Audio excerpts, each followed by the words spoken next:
সৈয়দনা ইব্রাহিম ওনার ছেলে ইসমাইলরে দেখতে গেলেন। অনেক দিন পরে দেখতে গেলেন। ওই দিন বাড়িতে সৈয়দনা ইসমাইল বাড়িতে নাই, বনে গিয়েছে শিকার করার জন্য। বাড়িতে সৈয়দনা ইসমাইলের বিবি সৈয়দনা ইব্রাহিম ঘরের দরজার বাইরে থেকে সালাম দিয়ে বললেন, আসসালামু আলাইকুম। ভেতর থেকে কর্কশ গলায় একটা মেয়ে সালামের উত্তর দিয়ে বলল, ওয়া আলাইকাস সালাম। গলার মধ্যে কোনো মায়া নাই, মহব্বত নাই। জিজ্ঞেস করলো সৈয়দনা ইব্রাহিম, মা কেমন, কাইফা হালুকি ইয়া উম্মি। মেয়েটা কয়, বেশি সুবিধার না, তোমাদের খাওয়া দাওয়া কেমন চলে, ভালো না, তোমার জামাই কই, বনে গেছে।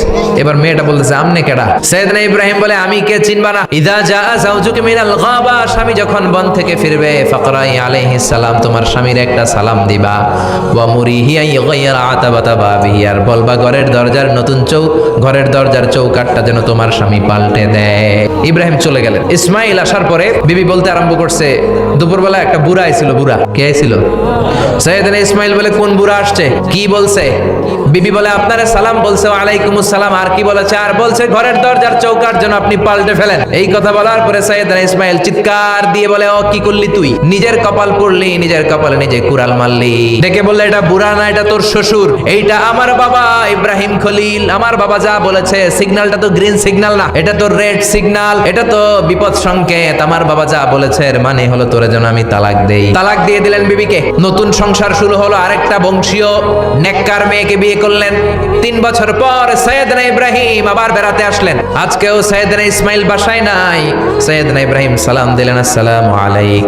এবার জাদুমাখা কণ্ঠে, কুকিল কণ্ঠে, মোলায়েম কণ্ঠে একটা মেয়ে ঘরের ভেতর থেকে বলে, ওয়া আলাইকুমুস সালাম। ওয়া আলাইকুমুস সালাম। সৈয়দনা ইব্রাহিম বললেন, কাইফা হালুকি ইয়া উম্মি, মা কেমন আছো, বলো বলো। মেয়েটা বলে, আলহামদুলিল্লাহি আলা কুল্লি হাল। সংসার কেমন চলে? কয় খুব ভালো। খাওয়া দাওয়ার অবস্থা কি? কয় আরো ভালো। এবার মেয়েটা বলে, কে আপনি? এই মরুভূমির মাঝখানে রৌদ্রের মধ্যে দাঁড়িয়ে দাঁড়িয়ে কথা বলেন, কেউ তো কোনোদিন আমাদের খোঁজ নিতে আসে না, কে আপনি? ঘরে আসেন। সৈয়দনা ইব্রাহিম বলে, না, আমার পরিচয় দিব না, ঘরেও আসবো না। মেয়েটা বলে, আপনি যদি ঘরে না আসেন আমি কিন্তু রাগ করব। সুবহানাল্লাহ কোন। জোর করে ঘরে নিলেন, শরবত খাওয়ালেন, খেজুর খাওয়ালেন, রুটি খাওয়ালেন, মাংস খাওয়ালেন। সৈয়দনা ইব্রাহিম মাথায় হাত বুলিয়ে দিয়ে দোয়া করলেন আর বললেন, ইদা জাআ যাওজুকা মিনাল গাবা, তোমার স্বামী যখন বন থেকে ফিরে আসবে, ফাকরাই আলাইহিস সালাম, তোমার স্বামীর একটা সালাম দিবা।